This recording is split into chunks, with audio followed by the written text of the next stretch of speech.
With it being 10:02, I'd like to go ahead and call the City Design Review Board meeting to order. The minutes were emailed to everybody and packets were sent out. Did everybody get a chance to review them? If so, I move they be approved. thank you, Joe. Second. All in favor? Aye. Our first case for public hearing today is case DRB 2022-32. It's a review of proposed amendments to the design guidelines for downtown Florence, South Carolina. Staff? Good morning. Thank you all so much for being here. These are the continuing saga of amending the design guidelines and the UDO for the overlay districts. This is the section of the Unified Development Ordinance. Again, we're just changing the thresholds from 5,000 to 15,000, to which we might be able to do administrative certificates of appropriateness if they meet all the requirements of the design guidelines. Then the main one that everyone was concerned about was the security aspect of it.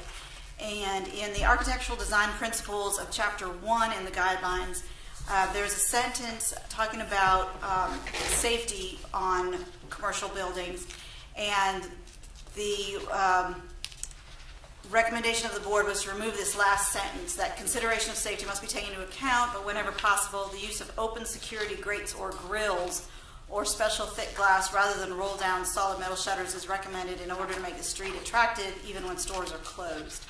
And so to go along with what you all recommended, we would need to remove that sentence from that. Then again, we've got in Chapter 2 the application fees and the administrative threshold, again, just raising it to $15. You decided that needed to remove that, the application fee for the board being $100 prior to the work being done, and if it's already been done or completed being $200. Did we want to leave that in, or did you want to remove that? I would make it 500, not 200. Where's the wording on that? It's for Chapter 2, application fee and administrative threshold. I see the 15,000 going from 5,000 to 15,000. I don't see the part of it doesn't that. look. I didn't leave it in there like I have up here on the PowerPoint. I see. I don't. Okay, I might have taken it out because there was kind of ambiguity about whether we wanted to keep that in or not. Work being done. If the work has already been started or completed, the application fee is $200. Okay, I understand now. So I haven't gotten a real clear answer on what Joe wanted. It's not in there. Okay. Do you want to leave that in there or not? Oh, when that came up last time, we discussed in detail it needs to be a higher fee. You want it higher for if they've done No, I mean, it's higher. $100, $200 is higher. Yes. So we discussed that it needed to be higher than the $100 amount to let people know, hey, you need to address this with the city before you proceed. So leave that in there, that phrase? I'm in favor of I'm in favor of that. Okay. All right, good. I agree. And this probably shouldn't be in writing, but I think that, to me, in addition to the fee being more, I think that, I don't know if it needs to be stated or not, but I feel like we have sort of acquiesced to their, in other words, because we've missed out on the review, we've basically been approving things post-construction.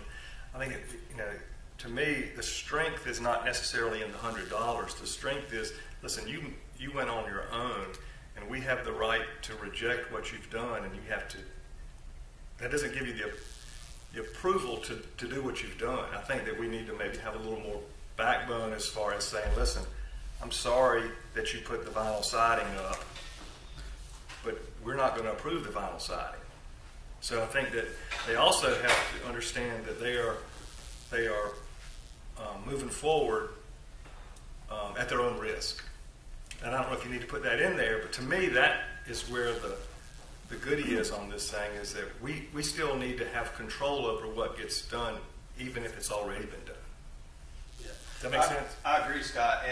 And in extremely rare occurrences where people have come to us and they've been just behind on their timeline. We've told them that exact thing. You know, if you go out and do this, you know, you're proceeding at your own risk because the DRB, you know, may not approve this. You know, in most of those instances, we feel where people are knowingly do that, we feel pretty good. It's something that will be approved. Right. But and we definitely relay to them that we do not think this will be approved if it's not. But sometimes people get caught in a time crunch and they do proceed. But we've advised them the exact same thing you said. If they run the risk of losing a lot more money than an extra $100. Right. Yeah. Absolutely. And I don't know if it needs to. I don't know if it needs to show up in this on this topic, but I think that to me that's, in my opinion, that's where that should be our. We should be stronger about being in our review, almost as if it hasn't been done. We need to say, would we have approved this if the work had not been done? That's right. And we could easily, you know, place some wording in there about, you know, the risk involved in doing that. Much the same way if you proceed with work that's not inspected by the building department. Exactly. I mean, if it doesn't meet code, then they have to redo it. It's the And I same don't here. know if that needs to be worded or not. That's up to y'all. But to me, that needs to at least be our position, whether it's stated or not. Can we make it educational? Make them fill out a form and explain why they did it. Just to kind of, I mean, you know, $100 not a big deal, but I know how much I hate filling out paperwork. So Write 100 times. something just to, you know, because part of it is to teach them a lesson, right? Not to do that, because you know, there's a lot of repeat offenders out there, and how do we? Again, for $100, I just write you a check for $100. Forget about it. Most contractors I know can. You know, that's much more about. That's just one more little fee you just got to take care of. What's the time is what really gets you more than anything else. So, again, what else can you do beyond $100 to make it stick? Can you go, because we don't have that particular sentence on our paper. Can you go back to that?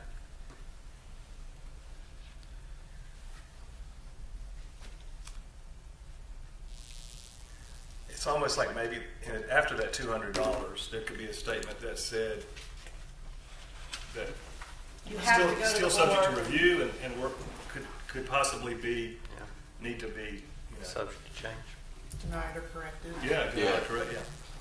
Yeah, I mean, they run the risk of denial. Right. My opinion, but I think that a statement like that would be very helpful in there to getting people's attention about the importance of bringing it to the board first, and the fact that it technically carries a codes violation. I mean, Right. when they do that, it is technically a codes violation, and that's how a lot of them start. You know, when people start work, if they're, you know, disagreeable in any way, we instantly get codes involved and get them wrapped up in a codes violation and tell them the way to remedy this is either A, take it through the court process, or B, they're going to send you to the DRB anyway to see if what you did was appropriate. So, Right. so yeah, it's technically, I mean, it's a codes violation. We handle most of them just by bringing them here and trying to get them straightened out in some way, but technically it is a codes violation. Because if somebody was really trying to move fast and they started going through, and they saw you guys and they kind of saw what their process is, and they go, okay, I got to pay $100 to get it and go through DRB. Or what if I don't go through DRB? That'd be $200. Okay, I'm going to do $200 and take my chances. But once one person has to tear all the vinyl siding off or It wouldn't replace all take, the wouldn't windows. take, yeah. I would get I around agree. it. Okay. Alrighty, the next one is about the storefront security. So the recommendation based on discussion was, Y'all excuse me, I'm having a severe pen problem, but I need to get it together. How will your we have some extra pens in the Okay, back. let me just wash my hands real quick. I thought it was like a family emergency. You don't want to mess up his show. We would add amend the chapters in this paragraph in chapter 3 and then add it to all of the design guidelines, the chapters for every overlay district. And so we would just amend that paragraph to say, in order to avoid the implication of blight, roll down solid or mesh window and door covers are not allowed in the overlay districts. Instead, it's recommended that thick security glass be installed at ground level, combined with alarm systems if needed. Lighting of the display windows in the evening hours also serves to deter crime. And I think it's in your packet. I did not put the corrected one in here, but about decorative metal security grills that are appropriate may be installed on rear windows only with board approval. And I believe that's in your packet. Question on that, just because I got a project coming up downtown is that he wants to put that on there, but he wants to put it inside, on the inside of the glass. Is that going to be allowed? The last candidate, or the person who submitted that, that's the suggestion we made to him to do so. Yeah. So, but I mean, you're going to see a roll down. You're going to see a roll down, but it's just going to be a big storefront glass. Roll down will be, you'll have the glass, but you'll still see the back of the roll down. I mean, we could dress it, paint it, but it's going to be there. Glass is kind of transparent.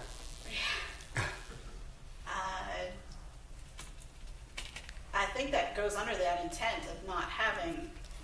And typically the DRB is limited to the exterior of the building, which, now we're going inside. That crosses the line to a certain degree as well. Right? I'm just asking the question. Good question. Do you have an answer, Mr. Devlin? I think the board could discuss that potentially and make a recommendation to us as to how we should proceed with that, because even though it is inside the building, it is visible and part of that facade visibly from the exterior of the building as well. Is it solid or is it grills? Can you determine? Right down the street from you. I'm just thinking that if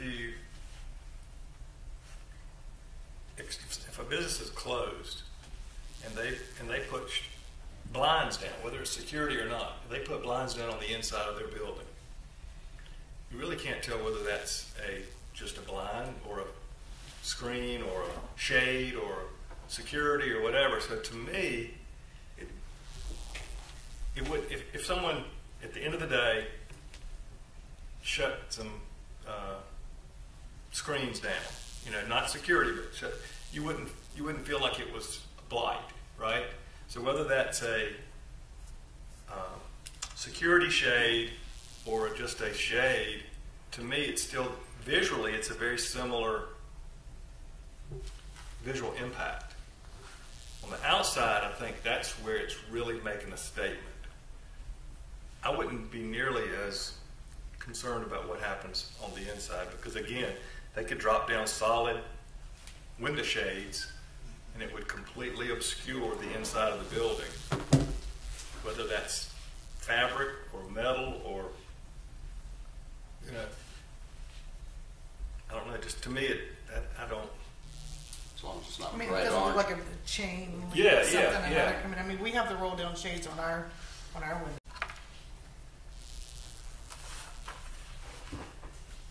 I'm not so sure. Also, on the rear of the building, did we talk about decorative period appropriate on the rear of the building? I think we said we didn't care about the rear of the building. I thought it was the front and the side that we were going back and forth on. To me, if somebody wanted to do straight up security, I thought that's what we on were the talking rear, about. to me that's a little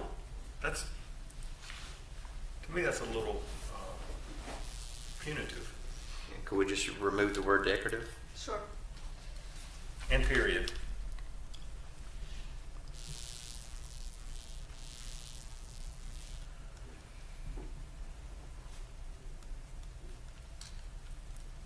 But you still want them to come to the board with any request for security grills. I think so.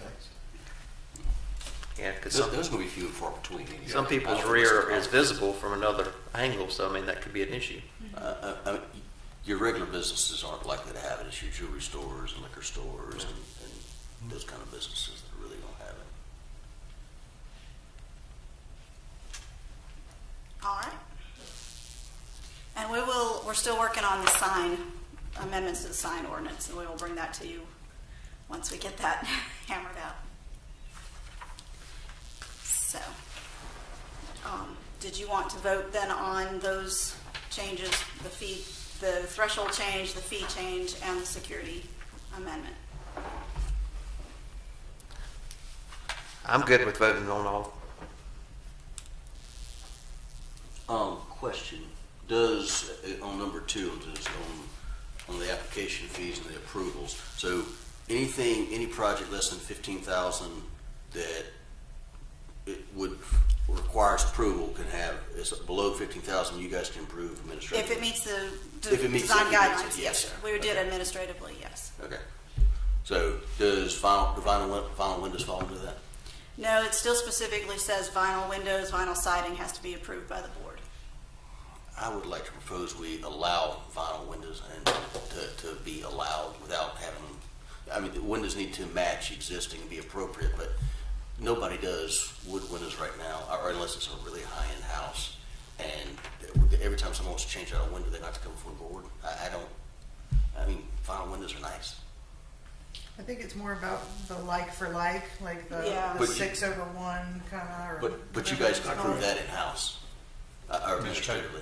And you're speaking residential construction, not commercial construction. Probably.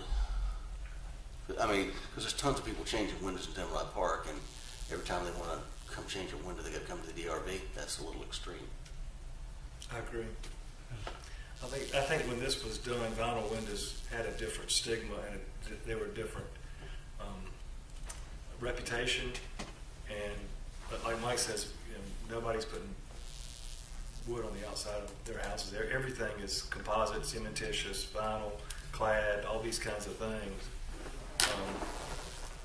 So, but do you want to leave so we can change it so that vinyl windows can be done administratively? And maybe metal doors. Again, appropriate like for like, or even fiberglass doors. Just a non-wood. Gotcha. What about siding? No, I think siding, vinyl siding is pretty tacky. It's great for spec houses. So still make them come here for It hasn't vinyl gotten siding. any better over the No, years. no. But again, windows and doors. I mean, every new house I've seen go up in Wisdom Forest has vinyl windows. Sounds good. That's reasonable. Anything else? Shingle roofs, if they're just changing, as long as the colors are similar. We've traditionally done, if they're shingles to shingles in the same color, we've done those administratively. But we are getting a lot more that want to go shingles to metal. And we have done a couple of those administratively. I think that's fine. If it's the same color, the dark gray. And if they want the red or the bright blue, they probably should come here. But you're okay with the metal? Yeah.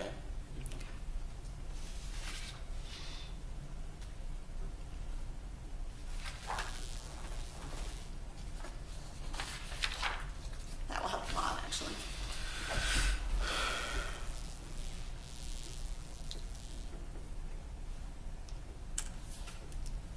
Anything else? Do I have any questions for Elaine?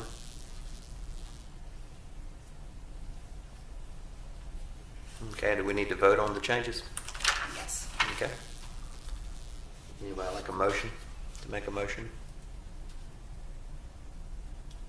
I will Okay. approve as submitted and changes that were made. Second. And this includes the vinyl windows? Yes, it does. All right, second.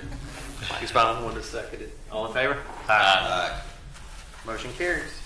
And staff will sort through the comments made. Make sure everything is correct. Yes. Appreciate that. Our second case today is case DRB 2022-34, a request for a certificate of appropriateness for a new wall sign to be located at 221 Cherokee Road, tax map number 90089-01-001 in the D1 redevelopment overlay district. Staff? All right, this is the old Piggly Wiggly on Cherokee Road, and they are doing a renovation of it. I hadn't realized myself the building's over 60 years old. So they are doing a renovation on it, and as part of that renovation, they just want to add signage indicating that they'll now have a bakery deli and hot foods. And so as you can see in the picture, they're going to be doing the same. They're plastic, they're interior lit, just like the original Piggly Wiggly and the two pig heads on either end. It'll be the same style and everything else. It'll be an extra sign. Normally they're allowed 2 wall signs. The pig heads could arguably just be called identification signs. So the request is to approve the interior lit signs as well as the number of signs. So that concludes staff's report.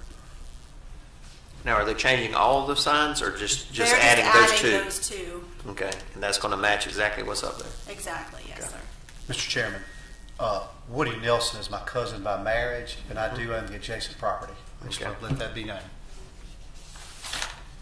Okay, thank you, Joy. Any other questions of staff?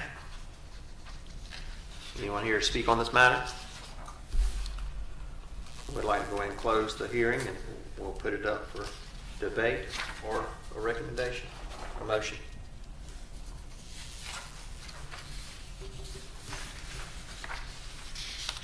I'll make a motion to accept as approved or as submitted. I'll second that. Okay, all in favor? Aye. Aye, certificate will be issued. Thank you.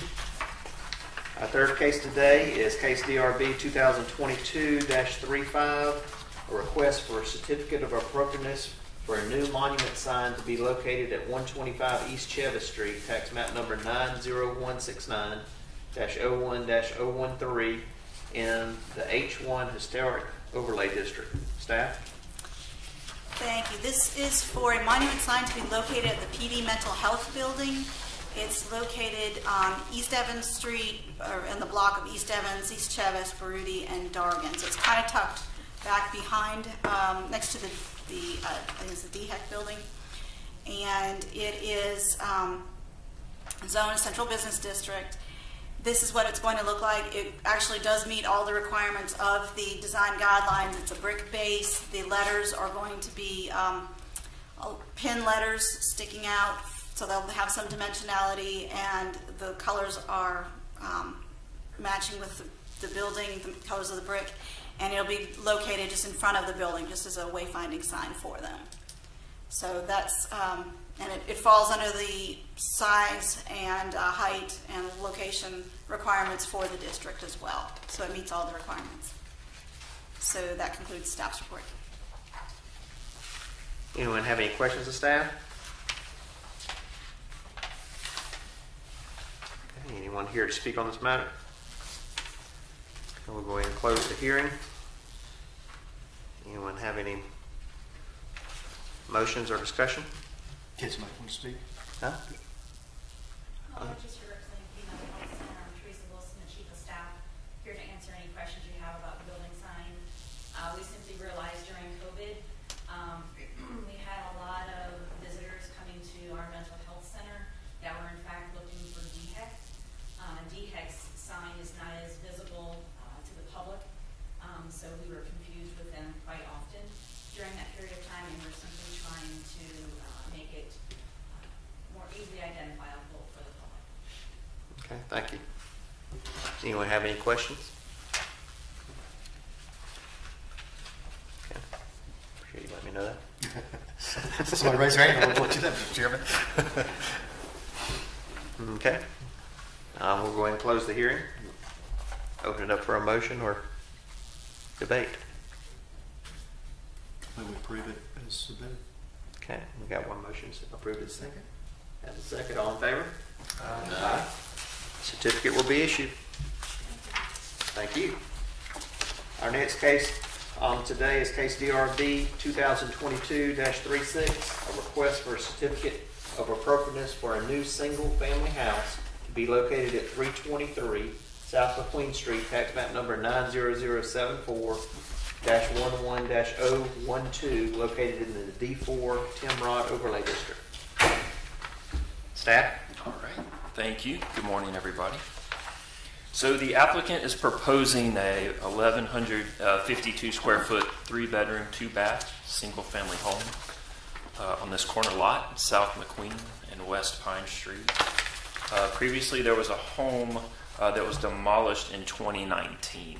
So in keeping with the character of the previous use, a new single-family home will be constructed. Wasn't that house partially destroyed by fire, I believe? It was. I think that was right, and then They had to tear it down. finished it off, right? So this is in the Timrod Park Overlay District, and it's actually in the Commercial Reuse Zoning District. So here's a couple pictures of the vacant lot. And here's the proposed home, the elevations, as well as the setbacks that will have to be observed for new construction. Here's some of the materials that are being proposed: white board and batten siding, vertical on the front of the house. Here's a picture of the shutters that are proposed, which will be in absolute black. The columns in this picture are the ones to be used, and kind of gives a little detail on the side of the particulars. The front door design, as well as the color proposed, tricorn black. And the windows, 2/2 vinyl windows, and then white vinyl lapboard siding, 6 inches in width. So as far as the design guidelines, historically this was a single-family home. It seems to be that the to the east of this Timrod Park, you have more commercial, with the west being single-family homes. This is kind of the block where you go one way, single family, you go the other way, it tends to become more commercial, so kind of a transition zone. Again, white 6-inch lapboard vinyl siding for the home exterior, except in the front where they're doing the vertical board and batten. As far as the height, this will be a single story, and there is a pretty good mix of homes, roof designs, single story, 2-story, commercial buildings. It's just a really good mix over there in this part of Timrod Park. And they will have to meet the build to line of 25 feet off of South McQueen Street. So then we went over the details of the materials. So that does conclude staff's report. Does anyone have any questions of staff? Can you go back to the photograph of the vertical board and batten siding? Yes, sir. Oh, there we go. Is that, I'm a little confused, is that vinyl? Yes. It is? I'm not familiar with that product. Mike, do you know anything about it? I've seen some, not look like that though. And is that picture actually the product, or is that just a, is that? That is the product. That is the product, okay. I think it's called 2/6, 2 inches wide, 6 inches thick. The 20, so a lot of the houses on Pine come through there are closer than 25 feet. So we've got a new setback that's 25 feet now. It's kind of a mix. And then if you look at the zoning, you know, this strip is commercial reuse, and then you go a little bit west, and it's neighborhood conservation. So the setbacks are right. Definitely different from place to place.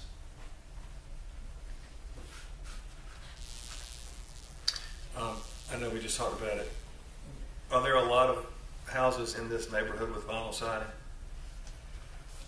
So we just got one under contract across the street that has vinyl siding on it. So there's a number of course, I have apartments on the corner of that, so there's a lot of vinyl siding. I guess, and that's a little bit of a sticking point here, right?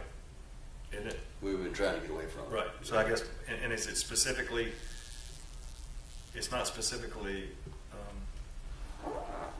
not allowed. Right. Is it?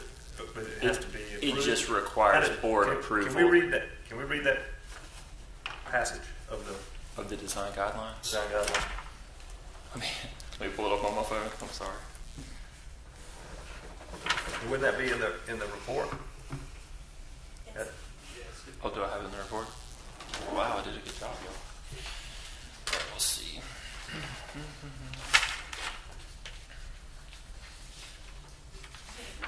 Listed doesn't standards.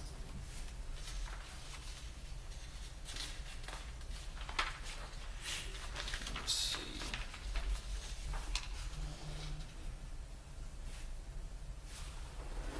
For historic commercial buildings, aluminum or vinyl siding may not be used unless approved by the design review board.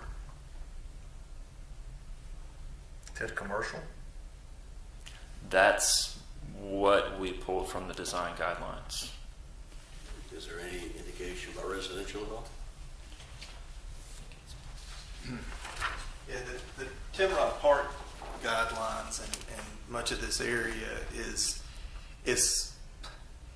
not quite as specific as other sections of the code. It mainly points to matching the character of the area and that sort of thing. And I will say that within Timrod Park, the historic houses definitely did not have vinyl siding. They were either masonry, stone, or wooden siding.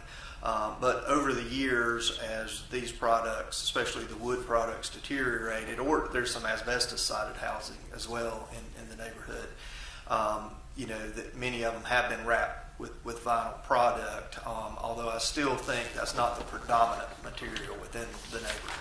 So, But it's certainly not unusual. it's certainly not I unusual. think the house right across from this two-story house that looks similar to the house that burned down has vinyl siding on It it, has. if I'm not mistaken. And I think there's some new construction houses up McQueen that have vinyl siding also. The ones on Worley, there's several on Worley. Well, that's right. Yeah. That's right. But we do always make it a practice if it's, a vinyl clad house that we do bring it to the board, because there could be a tipping point of having too many, or particularly if it was a historic house that was being refurbished, I think it may be more. Some vinyl looks better than This is true. And that's the point I was going to make. It looks like this is an upper tier vinyl compared to the vinyl siding that we're probably suggesting. I've got a question. Are all because in addition to windows and siding, there's also all the eaves, soffits, cornice, trims. Is all of that going to be of the vinyl material as well? Yes. Okay.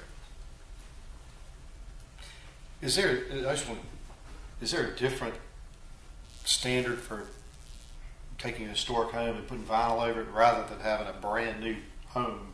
And this is, I guess, Wayne, this is kind of standard. You build so many houses. This is kind of a standard thing that you. It is. And within the whole industry. vinyl houses in that area, like you said, the one right across the street, as I know, across Pine there, and I think the one next door to it is vinyl, and the one to the right of it is probably built in the 30s or 40s, and it's wood. I The don't. one behind it's got masonite on it. Yeah. I think that's what it is. I guess my point is, if somebody's building a new house, it would be impossible for them to go back and build something like, oh, this is built in 1921. We got to do it like that. We got to. You follow what I'm saying, Scott? I don't have any, personally, I don't have any problem with the vinyl. I just want to make sure that we kind of vet this issue. I think if you were going to redo your office, for instance, Mm-hmm. and you decided you wanted to put vinyl on Yeah. there, I think there would be a real problem with that. but if your building burned down and you were going to build a new office and you wanted to do it out of vinyl, I don't think it'd be any problem. Okay. So I'm kind of on the same page you are. Okay. After getting through with my painter, I might want to do vinyl.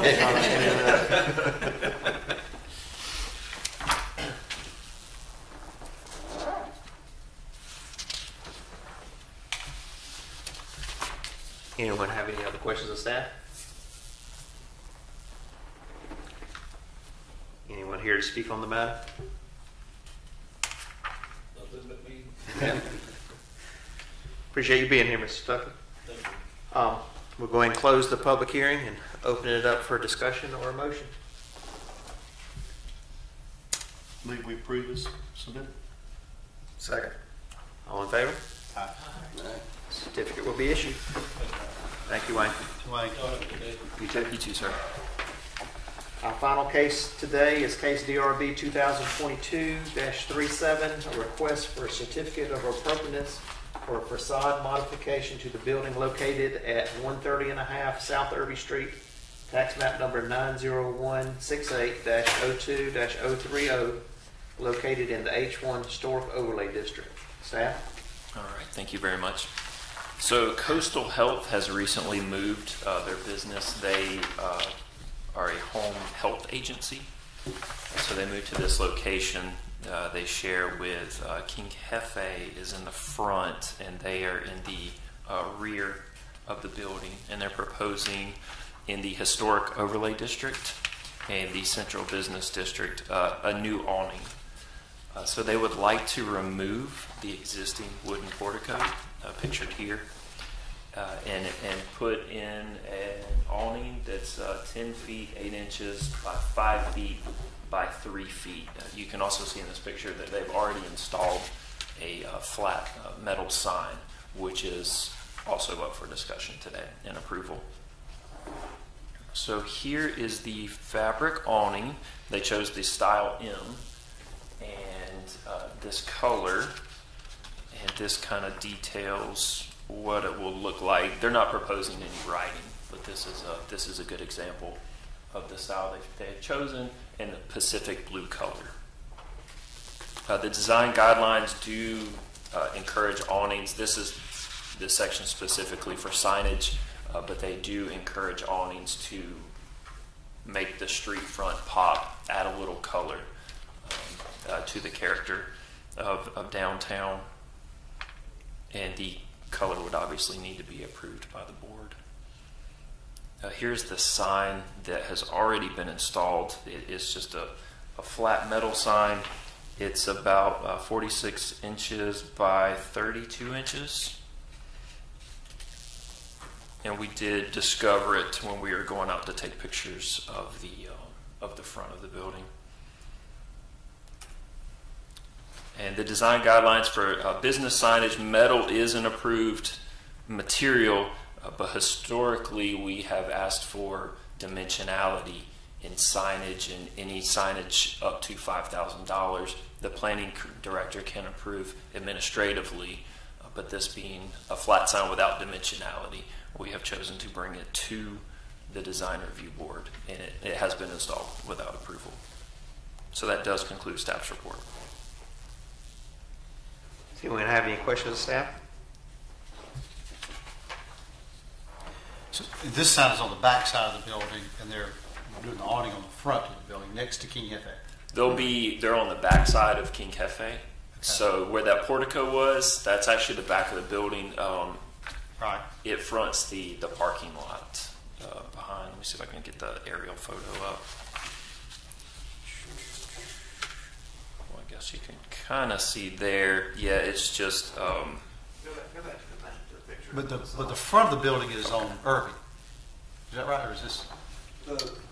See here, the awning will replace this portico structure here. Okay. And the sign's right there, so it's all the work is on the back. So they're Okay. removing the column and the shed roof. That's right.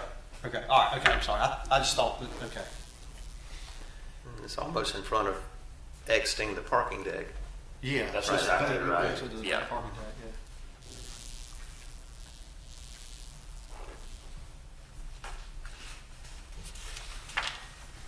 yeah. Any other questions of staff?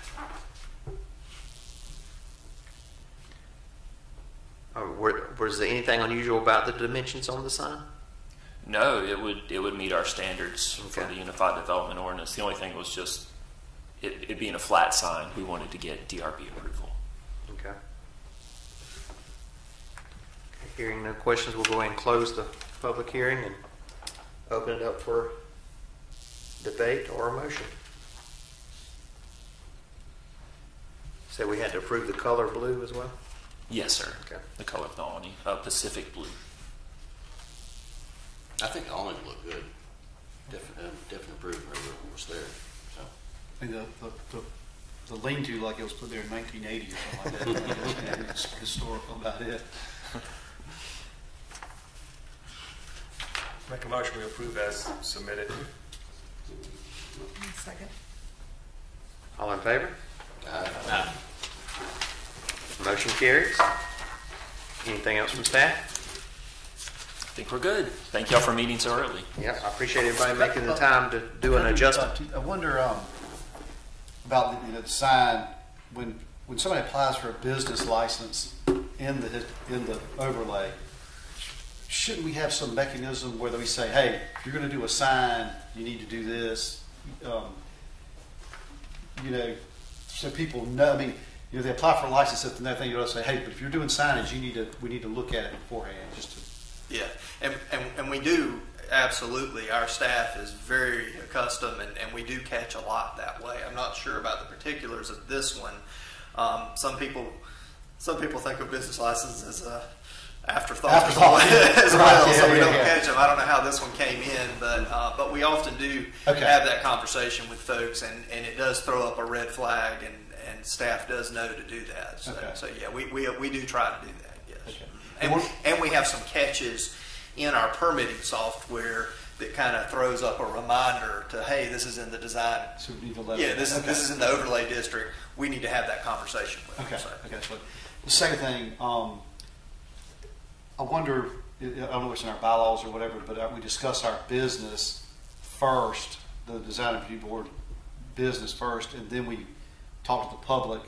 And I wonder if there's any reason we couldn't do that in reverse, so we didn't let the people that are here waiting.